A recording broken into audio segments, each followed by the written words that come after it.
one of the biggest conspiracies, well, we can call it a conspiracy, in the world currently is about the CBDC and the control that they want to have over people's spending power and financial freedoms.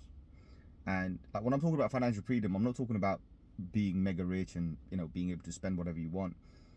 It's the opposite, right? Financial freedom is for you to be away from the banking system, which is going to be like an imprisoning system soon.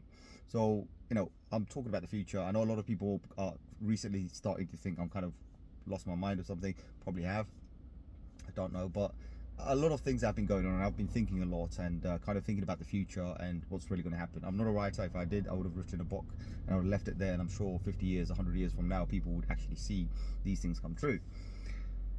So these are weird things, right? I just want to say, right? And I'm putting this on a video, so of course judge me if you want, that's not a problem. There's a global conspiracy going on right now, and it kind of it's been going on for decades, and I can't confirm this or deny this, and I can't give you any proof, so don't ask me. That's not going to happen. It's just a theory, okay, that I have, and I'm just giving my theory here, publishing my theory online. I think there are big corporations and institutions and societies, like secret societies. There could be organizations, there could be anything, right? It could be the CIA, it could be FBI, it could be anything, right? Any one of those organizations. It could be the army, it could be the navy, we don't know, right? It could be some shadow governments, we don't know. But let's just say, secret societies. That's kind of like a way of defining all of them in one. So these guys have been working and building on certain things, mostly to benefit themselves, but moreover in order to control the masses, right? So a good example of that is like GPS, right? For example, right now I'm sitting here recording on my phone. My GPS is still pinging. Even if I switch it off, the GPS locators can actually find it, unless I physically take it offline, right? Means you disconnect it completely on the wire. Regardless whether it's on or off, some apps might not work, but it's actually still pinging. So anybody who created this system already knows where I am.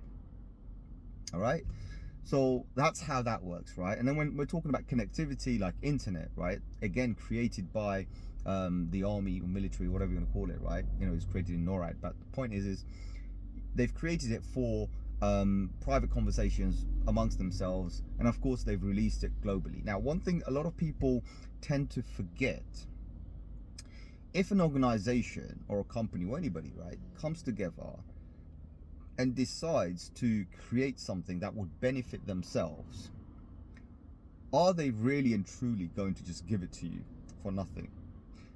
And if they did truly give it to you for nothing, did they give you the current version or a prior version that they don't really need?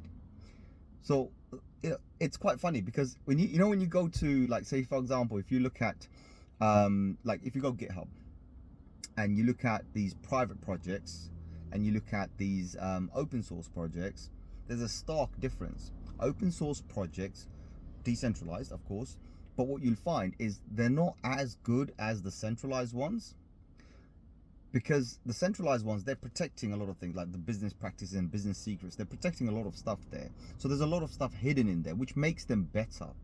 They function a lot better, they work a lot better. That's why they're a lot more popular, right? But when you've got the open source ones, they're not as popular. Think about that, right? That's because that's open, everyone can see it. You can't add those secret stuff to it. So similar way, the GPS we are currently using, right, is probably an ancient version that they don't really need. Hence why it's open source, do whatever you want, because they've probably advanced far beyond that. And there are technologies out there, which I'm not going to mention here, but there are technologies out there with which are working at lightning speed with pinpoint accuracy using GPS. Whether it's from the sky, whether it's from the ground, it doesn't matter. Pinpoint accuracy, thousands of milliseconds speed. Just like you can't even blink faster than that. That's how fast it is, right? So these are happening already. When we're looking at internet, we're talking about internet in the world, like with the data centers and everything. Data centers are there to collect information, right? They're still working pretty much on the primitive systems, like the fiber optics that we have over under the ocean and everything. Yes, there are new technologies out there, like Elon Musk with his Starlink, right? We have those kind of technologies where satellites are able to do it, but they still have to relay information from a data center to another data center in order to encrypt and decrypt this information. So that is already happening as well. So again, we're using old technology. However, if you step out of that and say, well, how are people communicating outside the range of these satellites, right? And then things become really fascinating, because, you know, if you go back many, many years ago, in fact, let's go back to the moon landing. They were streaming the moon landing from the moon, right? They were streaming the moon landing from the moon. They were communicating with astronauts. There may have been a little bit of a delay here and there, but they were communicating with astronauts on the spaceships, or whatever you want to call it, right? You know, the Apollo space capsules. Almost in real time, technically, right? You can say, well, obviously technology was a lot more primitive then, it's a lot more advanced right now. They're speaking to the people in International Space Station, who are moving at 27,000 or 28,000 kilometers an hour. That's freaking fast. I'll tell you that, it's fast, right? So they're already doing that. Now imagine this, right? And they're still able to communicate. I mean, for us, if we drive, right, sometimes we have these black areas where we're driving and all of a sudden the connection drops. So if you look at that, the level of technology, you'll understand that we are way back beyond, you know, we're way back there. The technology we're using is like 20 years, 30 years, probably even longer, older. So that only says to me what the plans are. Like, you know, these guys or these organizations that create technology, right? Yes, it will benefit humanity, but you're not using the latest piece. You're going to only use the redundant parts, right? The parts that we don't really need, or the parts that we've already used and abused. We have better protocols, right? We have more security, we have more encryption, we have a lot better technology out there, so you can use the old stuff here. That's what's happening right now. Now, you're probably going to be asking, like, what the hell is this guy talking about, and why is he talking about this on a crypto channel, right? So let's get this clear, right? So I'm talking about this on a crypto channel because earlier on today, one of our Discord community members, he mentioned a few things about how, you know, Bitcoin was probably created by the CIA. And instead of me answering yes or no, I said, yeah, I mean, you've got these technologies. As a good example, was created by secret societies for the benefit of themselves. So yes, maybe Bitcoin was created for that reason, right? And, you know, maybe not. We don't know, right? Because nobody really knows the true answer. So even if they did, and even if they didn't, there are two different outcomes. If they did, then why would they do it is the question we need to ask. Why would they create a cryptographically secure, decentralized cryptocurrency protocol, which they have the keys to technically, which they can switch off any day? Why would they create that? I mean, possible theories are they could probably create it as a experimentation for the new money, which is technically going to be like the CBDC. Have they improved on the protocols enough that they don't have to keep it decentralized anymore? They can keep it centralized. Have they figured out how this decentralization works? You know, how these mining works, how these, you know, how we do the hash algorithms and everything, how we do these things, right? Basically, you know, how we keep the ledger. Have they figured it out? If they have, do they really need physical banks anymore? Probably not, right? So when you look at that, maybe it was a government program to create some new money that we're not going to use today. We might use it 50 years down the line, or we might use 100 years down the line.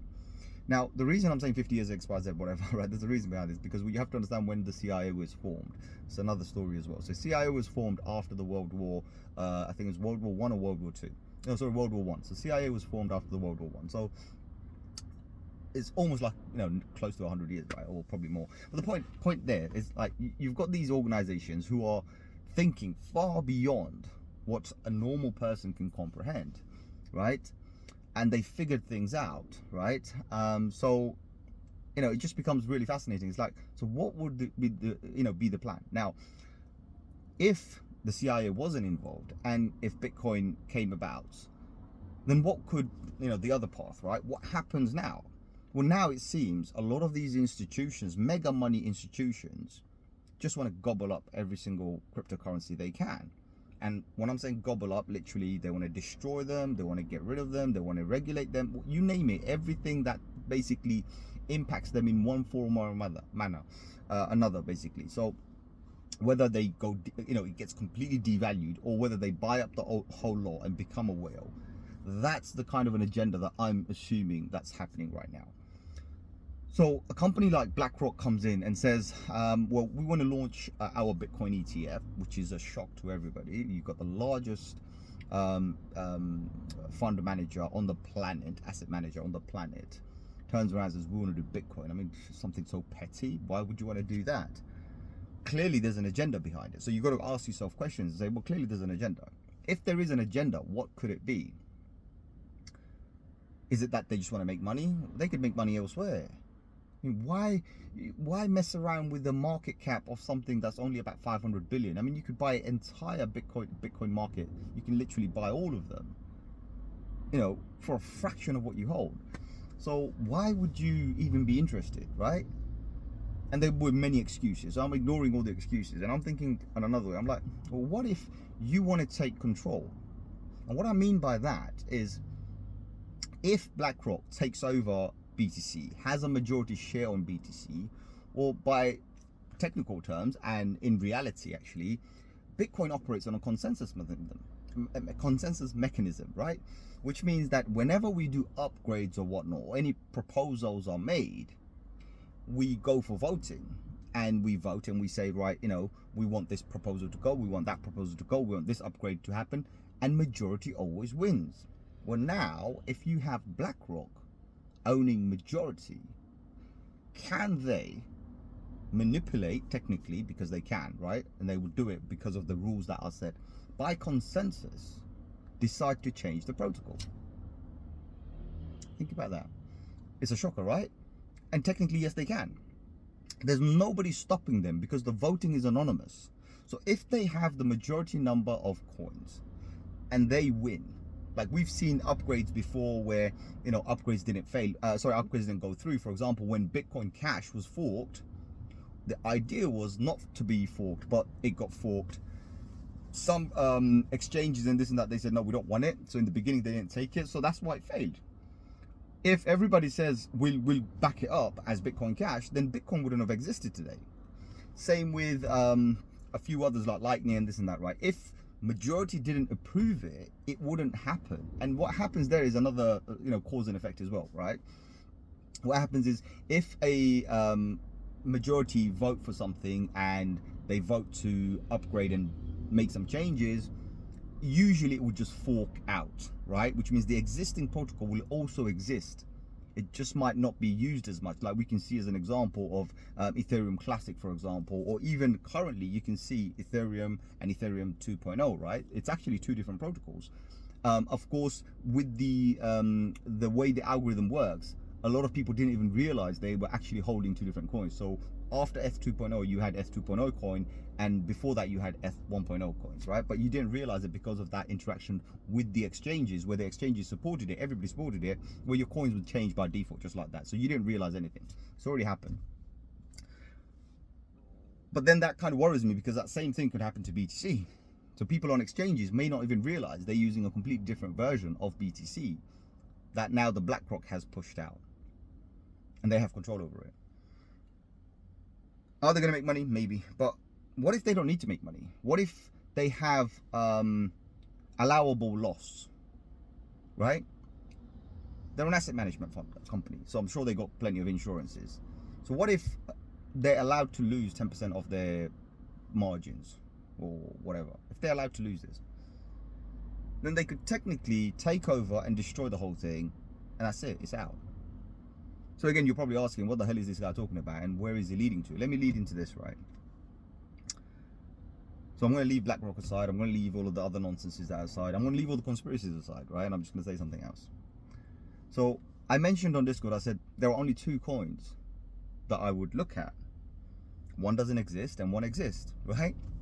And what I'm talking about, it could be any coin. It doesn't matter, right? So I was being a bit cryptic, but the point is one doesn't exist and one exists. The one that exists is more like a protocol like Monero. And Monero and privacy coins have been banned on many exchanges, many exchanges. But do they still operate? Absolutely. So when you have these kind of privacy coins which are banned from exchanges, because they're interacting with whatever, or people in Silk Road or whatever using them, like on the dark web, whatnot, are using them. You end up asking yourself, well, you know, did the coin collapse? Actually, no, it still kind of correlates with BTC. So it's still around, it still trades, it does fine. So then I thought, well, what if the coin that doesn't exist, what would that coin be? Well, what we need, right? Monero almost done it, it's halfway there. But what we need is a coin that has attributes of Ethereum, has attributes of Monero, has attributes of Zcash, has attributes of Bitcoin. And what we mean by that, like what I mean by that, right? Okay, so this is my opinion, what I'm trying to say. We need a coin where we do not know who the founder is. But of course, it could be a scam, right? We need a coin who we do not know who the founder is. We also need to know that we can trust this coin. So to trust the coin, we need enough diversification, enough coin holders for this, liquidity providers, whatever you call it. So it's sufficiently decentralized, in fact, above sufficient, right? Decentralized. So we need that. We need attributes of Ethereum, as in smart, contractability, smart money, basically, or whatever you want to call it, like, programmability, right? So we need programmability. So that allows other protocols to be built on that. So we're talking about blockchain, basically. So we have a blockchain that is programmable. We don't know who the founder is, right? And it's sufficiently, if not above sufficient, distributed, means it's decentralized. That's the kind of coin we need. So what are the problems it solves? Well, one of the problems it solves is nobody's interested. Nobody's interested. So this is a coin, no one's interested, right? Until they become interested, that's a different story. But there's a coin that nobody's interested. The blockchain, full of privacy, has all the privacy already built into it. No exchanges want it, which is absolutely fine, exactly what we want. We don't want exchanges to accept this coin. So we need to find a coin that exchanges do not want. That's what we need, right? So that's what I'm saying. This coin doesn't exist, but this is like this imaginary coin that I'm thinking about, that we need, to have a bit of how Satoshi did it. It's a coin, it does this, it's provable, done. That's one thing. It's a blockchain, done. It's smart money, it's programmable, done, right? And regulations don't even want it. They're not interested. Who do you regulate? Some of the biggest things a lot of these coins have suffered with are regulations. There are great projects out there, great founders, great projects. But why do they continuously suffer? They suffer because of regulations. And by the way, I'm not going against regulations. I'm saying regulations are great up to a certain level. If there are founders who are vetted, founders who are genuinely out there, they break the rules. Lock them up, throw the keys away, put them in there for life. If new founders come in and know that that's the level of punishment they might get, they won't even attempt to do anything. And that kind of takes away the need for having anonymous project founders. Does that make sense, right? So that's one, right? The other thing, privacy.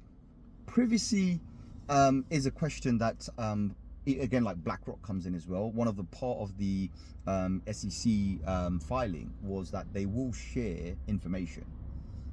But a lot of people are confusing what information. They will share account holder informations.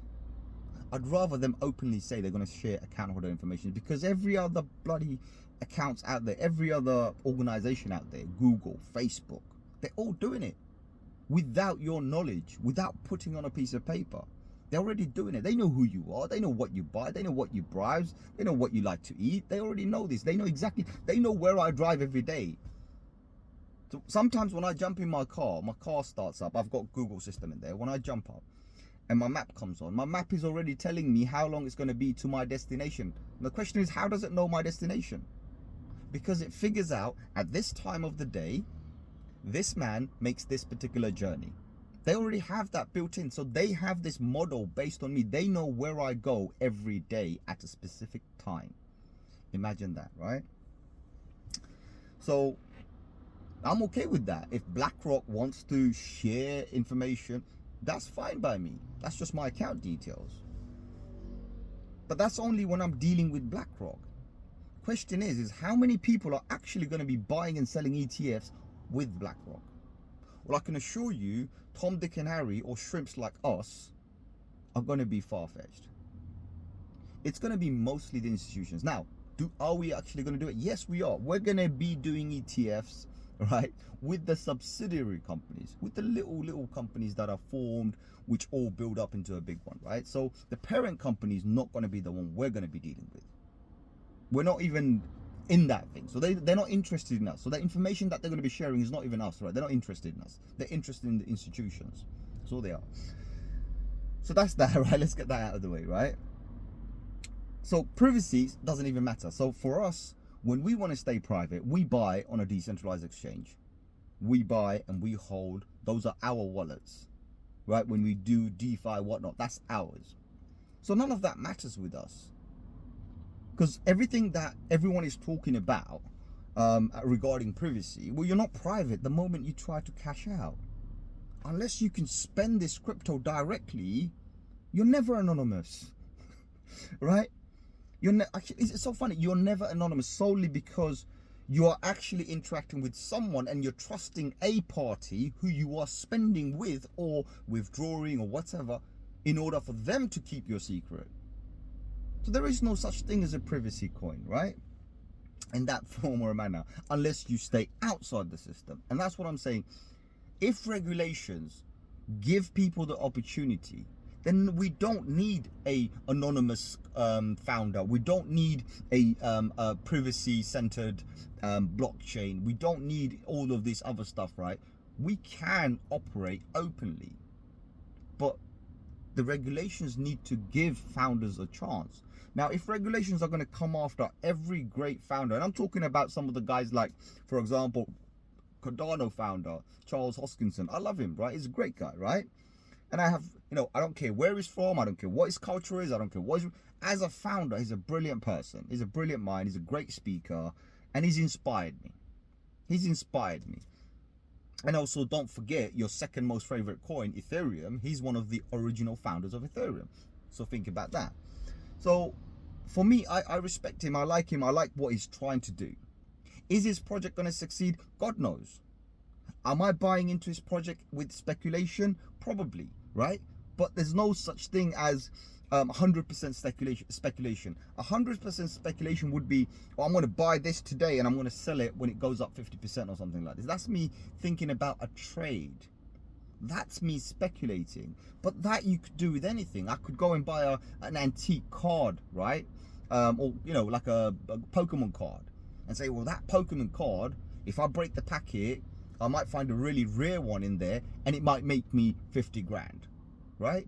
However, I might not get anything. That's me speculating. So should that be banned? And that's kind of a thing. That's the argument that a lot of people have, right? So, and I have that a lot of time. I'm like, don't do that. People want to diversify. People want to buy. But if you're going to create a blockade, people can't do it. So now going back to what I started with, control. The only reason these blockades are important for these institutions and these regulations and whatever you want to call it, the countries or governments, right, is so they can control you. So I kind of put my tinfoil hat back on again. I never took it off in the first place. They kind of want to control you. So the control is, if we can take people's freedom of spending, if we can take your freedom of spending, because we know where you are, we know what you do, so we know where you are from your GPS locations coming off your phones, we know what you do from the time you spend on your devices, and we know how much money you have and where you spend that money through the banking system. Well, now we can decide where you go, where you spend, what you do. I know a lot of people are now currently talking about digital ID systems. Well, here's a shocker for all of you. In the UK, a few years back, and this is before Brexit, if you had to renew your passport, you ended up getting a brand new passport, a red passport, which actually had a plastic photo card in there. Now, a lot of people didn't know this. That plastic photo card was an NFC photo card, which had all your information. That was your ID card, right? A lot of people don't know this, that in the UK, when you went to renew your driver's license, there was a button online on the website, DVLA website, that you click that says, you can take my information from the Home Office. So you don't even have to upload a photo, do anything, none of that business. You can just press that button. They will get all the information that they have on you, and they issue you a license just like that. Think about that. So that's the level of control they already have. All they're trying to do is put it all together. But is that going to be, so that way basically they take your financial freedom and your freedom as a human away. You're free to think, by the way, you're free to talk, you're free to speak. Like right now, I'm free to talk, I'm free to speak, I'm free to, give my opinions. But that's it. YouTube can turn around and say, we're going to demonetize you, we're going to scan your we're going to censor your channel, we're going to block you, we're going to delist you. So I was free to do all of those things, but then that's the threat I will be faced with. Google will say, no, we don't want you, that's it, you've been flagged, you're a bad guy, we don't want to see you anymore. That's it, right? So that's the hard reality, and this is what's going to happen with your life. So I'm not just talking about finance, I'm talking about your entire life. Imagine you as a person want to book a holiday to go to Morocco, but the government of your country, or the people in power, or people who are controlling you, say, no, he shouldn't go to Morocco, right? He should either stay in the country and go to local somewhere, or maybe we can suggest something else for him. But you can't go Morocco. There will be a day when that will actually happen. There will be a day when you are not allowed to probably go out of your town without permission. Sorry, why are you going out of your town? Like me in London. Sorry, why are you going to your neighboring town? What reason do you have? That day's coming. That day's coming. So think about that. When this is going to be on a local level, what do you think is going to happen on an international level? Just imagine. So those days are coming where you will, the way I would present it is, your entire life will be controlled. What you eat, that will be controlled, and that will be controlled with the reason or an excuse, or we have a global food shortage, you got to have these capsules or these tablets, food tablets, whatever. That's what you're going to eat from now on, right? So we're going to be eating meals like capsule meals at some stage. Brilliant, right? We're going to decide what you wear. Now, what you wear also represents who you are and what category or what level you are. You might wear a particular color because you're from that category. Literally like prison system. That's what's going to happen. In the future, technology will be, out there everywhere, right? That it will be so efficient that a lot of the bookkeeping or digital stuff that we're doing, or even physical stuff that we're doing, or we require some sort of a manual labor, will be done via robotics, AI and whatnot, right? So when that happens, humans will be kind of redundant. But don't worry, we will decide how much we pay you and how much you need to survive the week, the month, right? We're going to decide. I'm still surprised that they haven't come out with, they're doing all the LGBT stuff and this and that, and I'm not going to go into it, right? But they're doing that. Let them carry on with that. That's not an issue. But I'm just surprised the world government hasn't come up and put a complete blanket ban on how many children you can have. I'm just surprised because we know China did it and they're regretting it now. We know the global population right now is underpopulated. We know that. And there's other issues as well, right? Politically, religiously, culturally, there's so many different issues I can talk about. It's just unbelievable. But there are so many. And this is the kind of problem control brings, because you can control certain things with laws and legislations, policies, but they don't always work, because you will always have few people who people like to call woke, right? So let's just say woke. But woke, why? Why are you woke now for? Were you sleeping the whole time? What's wrong with you, right? Just open your eyes, open your mind, and see what it's there for you. See the fact how in the UK, right? Okay, I'm going to talk about the UK. How back in the early 2000s, somewhere mid 2000s, something like this, right? They launched the congestion charge because central London was congested. So we're going to charge people to drive into London. How that same congestion charge is now double the price. And in fact, there's more congestion in London now than there was before, because the government took the money, changed the layouts of the roads, right? Put camera systems and whatnot, so people can't turn left, can't turn right, can't go straight, right? I drove into a square the other day, a square, you know, where you can normally drive, it was two-way system. Now it's a one-way system, but it gets even better. Up to a certain point, cars can go, but beyond that, you get only bicycles can go. So, hold on. So now I'm having to reverse back down a one-way system that you changed in order to go back down the way I came, which causes more traffic and confusion for everybody, because there was no signage, nothing saying that that road doesn't exist anymore. It's only for bicycles. That's what the government did. That's how you create traffic. And there was massive traffic jam. A journey I could have done in like 15 minutes took me 45 minutes. 45 minutes, you know? So that's what's happening. And this is how it works, right?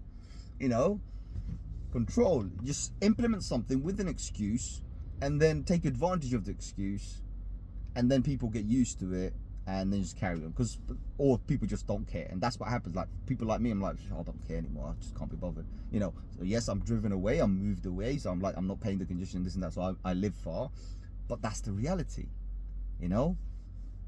So it's all here. I just see a future where everything will be dictated, and I hope and I pray it's not going to be in my lifetime or in my children's lifetime, at least, right? That's all I can pray for. I haven't seen my children have children yet, so I don't know, right? You know, but that's what I pray. I pray that I don't see it in my lifetime. I hope they don't see it in their lifetime, when this does eventually come. But I can see a planet full of colored uniforms, right? You belong to a particular category of people, or a sect of people, or a group of people that we designated to you, more like the Hunger Games, as David Icke would say, but similar, yeah. You know, where you are fed what we feed you, you eat what you know, what we say, or you're given rations in a particular way. You're just there as a human, and you're living because you're alive. Once you're gone, you're not going to be replaced. That kind of a society is coming. It's pretty insane to think like that, but feels like that's what's going to happen.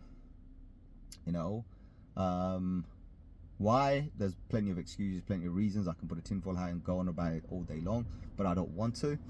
But I think, you know, we definitely have the need and not the need, right? So we have the opposites as well. So if regulations are going to be screwing things up for us, then we need something that's unregulated. And, you know, if the regulations are friendly with us, we don't need any of it. Does that make sense, right? So we're working both ways. We're saying, look, guys, give us a chance, we're fine. You don't give us a chance, then we need something else. And there's always going to be something else. When people are pushed to the edge, right? Fight or flight, right? Fight or flight. What do? You know, when you take a wounded animal, right? Let's say a wounded tiger, and you corner it, what do you think it's going to do? It's going to fight for survival. So that's what these organizations don't understand. You don't need to give me an inch and I'm going to take an arm off you. No, you give me an arm and I'll stick to the arm. I don't need to take it. You don't need to. You give me an inch, I'll take an inch, right? But you're not giving me anything. You're not giving me a millimeter. So how do I work? And I'm talking about me. I'm talking about the general environment. And it's not related to crypto, by the way, guys. It's everything. Everything. Too many red tapes. For God's sake, when did we become this society? When did we become this society where everything needs to be dictated for us? Isn't this the pure definition of dictatorships? Are we in a democracy anymore? Are we in capitalism anymore? Capitalism says make more money, better your life. Are we capitalist anymore? No. We're not capitalist, we're not socialist, right? We're actually in a freaking dictatorship. Because our governments that come in for 4 years, 5 years, or 8-year terms decide or make new policies that decide what we can do and can't do. I mean, there is law, which is fine. If people are breaking the law, those laws apply for everybody and everywhere in the world, right? You break the law, you get punished for the law, by the law, right? But when it comes to people trying to better their lives, what law? What law in the world says you cannot improve your life? And is that even a law? If someone somewhere is dictating how you should not better your life, how you should not come out of your current life cycle, right? Your current financial, what do you call this? Valuation, right? Whatever you call it, right? How is that right?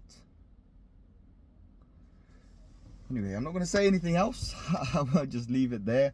I know a few days ago I mentioned something about what's it called, the 6th of August.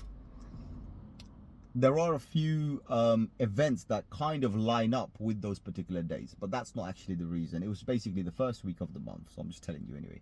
First week of the month, and it's the first close of the month, right? So if you look carefully, you'll notice it's going to be the first close of the month, and first close of the month is very important because that kind of finishes off the previous cycle and starts a new candle. So I'm looking for the candle close because that's going to decide whether we go up or down. Right, I've mentioned on a few previous videos as well, if we go down, we might even be going down to the 25k. Coincidentally, I think it was yesterday or today, I think it was yesterday, the US government was selling Bitcoin that they seized from Silk Road. What a coincidence, right? Why would you sell Bitcoin for? You don't like Bitcoin, so why'd you sell Bitcoin for? So yeah, it's okay if I sell it. I mean, the government, if the US government sells it, it's okay, but you can't buy and sell. That's against the law. So that's what's happening anyway. So that price has obviously dumped a little bit. Current level we are is not a healthy level. We're below, anything below 29,000. Sorry, it was yeah, almost 30,000 is not the right place. We don't want to close a candle here because that gives us into the red zone. So let's see if we can hold and we'll be fine. If we can't, then we are looking to go down to 25k, probably even lower. 25k sounds more reasonable to me. It looks more reasonable to me.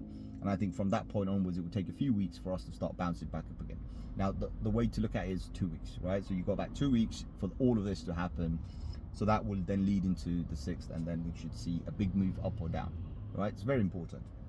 And it happens every cycle, guys. So this wasn't a random number I was just throwing when I was saying, oh, 18 days or 18 months, right? Actually, both the days are important. When I'm talking about 18 months, I'm literally talking about 2025. Right, so I'm talking about, you know, from now on to 2025, you know, could be the end of the bull market or the peak of another bull market. When I'm talking 18 days, I'm talking about what the candle might do within that 18 days. So that's kind of way of talking about it. But yeah, we have a coin that exists. I'm talking like, you know, could be Bitcoin, could be Monero, could be Ethereum. You find the attributes in those coins, that's the coin that exists. And a coin that doesn't exist would be one that could be built by the community, right? So I have some ideas, but don't worry, I'm not going to found one of those because that will contradict. If I founded a coin like that, that will contradict everything I just said about the founder not being known. Does that make sense, right?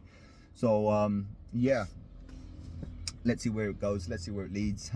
Life is a journey, full of stories. Every second you're making a new story. Right now I'm just making another story, talking to you guys here. So I hope you guys enjoyed this video. I'm not going to make this any longer. I hope you enjoyed it. I hope you watched it to the end, because if you have, then in the comment, I want you to write watched to the end. If you watched it to this point, I want you to comment watched to the end, all right? Or just say watched, doesn't matter what you say, right? Or a W, just a freaking simple W, right? Just put one in there so I know you watched it up to here. So other than that, guys, like, share and subscribe, and I'll catch you on another one very soon. I hope this video was informative. I hope you don't think I'm completely insane and I've lost my mind, and even if you do, you're absolutely fine. It's okay. You know, sometimes we need craziness and insanity, right? We need that. We can't all be normal, right? Everybody being normal and being sane doesn't work. We need the opposites, you know, a yin and yang, you know what I mean, right? So let me be that crazy guy, let me be that insane guy who does this or mumbles or rambles or whatever you want to call it sometimes on YouTube, because I think we need that sometimes. I think I need it sometimes as well, because it's more like getting things off my chest, if that makes sense as well. So I'll see you on another one very soon. Adios, my amigos.